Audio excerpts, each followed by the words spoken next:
आपने देखा होगा कि मीडिया में, सोशल मीडिया में जो चल रहा है, सिर्फ बिल आज आपने लाया है मात्र, लेकिन उसमें कमेंट्स देखिए कि सबकी बंद कर दो, ये शुरू हो गया है। इसलिए मुझे लगता है कि बहुत जल्दबाजी में हमारे सुक्खू भाई थोड़ा, कई बार ना ये रहम करना ना, ये भगवान को सबसे ज्यादा अच्छा लगता है, क्योंकि वो भी रहम करते हैं, हम और आप पर भी रहम करते हैं, क्योंकि हर आदमी कहीं ना कहीं गलती करता है, हर रोज गलती करता है, और आदमी गलती का पुतला है, और हम पर रहम करने वाले ऊपर हैं। और आज यहां आप अगर हैं तो आप भी रहम किया करो। मुझे लगता है कि बहुत ज्यादा हार्श होगा।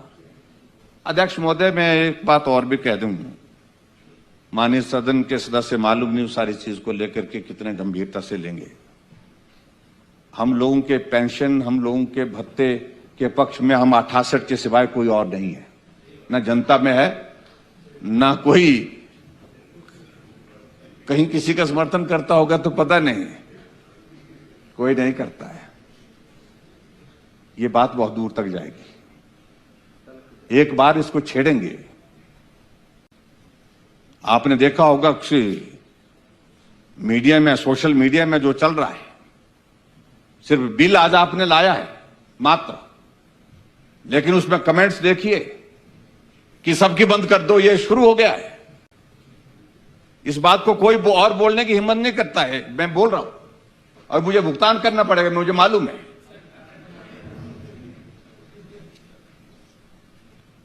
कुछ चीजों को छोड़ देना चाहिए मेरे हिसाब से। और एक बार ये मामला उलझ गया, सुप्रीम कोर्ट में भी ये पेंशन, लोकसभा राज्यसभा के सदस्यों का पेंशन का मामला अभी तक भी चला हुआ है। और कुछ लोग ऐसे भी हैं, आपको तरुण में इंतजार कर रहे हैं कि हम ऐसी जगह कहीं उलझ जाएं, मौका मिले, और मौका मिले। आखिरकार कितने लोग यहां पर ऐसे लोग हैं जिनका कोई अपना कोई कारोबार है। और मैं इस बात को कह सकता हूं, हिमाचल प्रदेश विधानसभा के जितने भी सदस्य हैं, अधिकांश सदस्य वो हैं जो सैलरी पेंशन जो मिलती है, जो भी मिलता है यहां पर, जो ऑनरेरी मिलता है हमको, जो हमारे भत्ते मिलते हैं, उसी पर ही गुजारा करते हैं। हमारा परिवार उसी पर आधारित है। इस बात को भी हमको समझना पड़ेगा, कोई नहीं बोलेगा इस बात। तो दोस्तों, जिस प्रकार से वीडियो में आपने देखा कि सदन में नेताजी क्या कह रहे हैं, अपनी पेंशन के बारे में उनको काफ़ी चिंताएं हो रही हैं, और भी सारे जो राजनेता हैं उनके भी पेंशन के बारे में काफ़ी चिंता होने लगी है कि कहीं ऐसा ना हो कि जो ये एक मांग की जा रही है कर्मचारियों के साथ कि एक देश एक पेंशन एक रूल, तो कहीं ऐसा ना हो कि सभी को जो एक पेंशन के तहत दायरे में लाया जाए। अब ओपीएस तो लाने को तैयार है नहीं सरकार, तो कहीं ऐसा ना हो कि सरकार इनको भी यूपीएस या एनपीएस न थमा दे।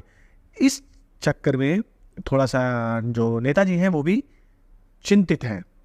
अब ये नेताजी कौन है, और इन्होंने एक बार कर्मचारियों की पेंशन को लेकर भी एक टिप्पणी की थी सदन में।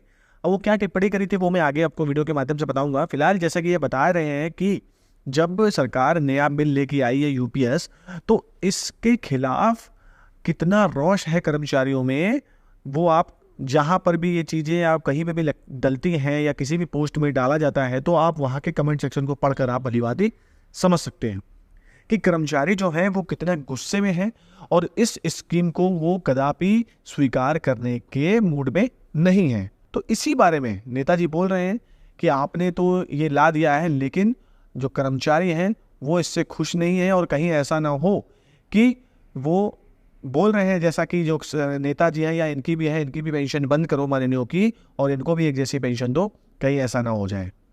अब वो गलतियां भी गिना रहे हैं।